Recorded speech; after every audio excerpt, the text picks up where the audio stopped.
గొల్లపల్లి గ్రామ పంచాయతీ సభ్యుడైనటువంటి తూర్పు జయరామయ్య గారు మనతో ఉన్నారు. మాజీ ఉప సర్పంచ్గా కూడా తను పనిచేసినటువంటి అనుభవం ఉంది. మరి ఇప్పుడు సర్పంచ్గా నామినేషన్ వేసినటువంటి రాములు భార్య గారికి వారి నుండి ఎలాంటి సహకారం అందుతుందనే విషయాన్ని అడిగి తెలుసుకుందాం.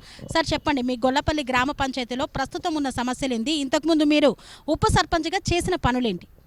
నేను ఉప సర్పంచ్ చేసినప్పుడు చీసరోలు పోసిన, మోల్డ్ కట్టిన, మోల్డ్ కట్టిన చీసరోలు పోసిన, అన్ని మంచిగా చూసుకున్నా.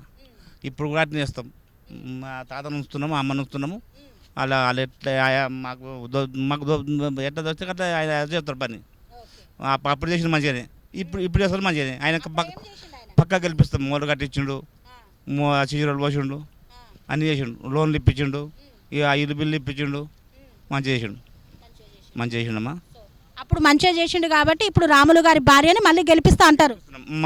అప్పుడు మంచి చేసిండు కాబట్టి మళ్ళీ ఎన్నుకుంటున్నాం ఆయన, మళ్ళీ అనుకుంటున్నాం. ఇప్పుడు ఎంతమంది నామినేషన్స్ చేస్తుండ్రు ఈ ఊర్లో? 8 మంది.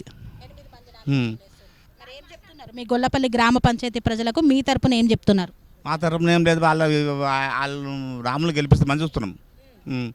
ఇది మంచిగా భారీ మెజార్టీతో గెలిపిస్తామని చూస్తున్నాం.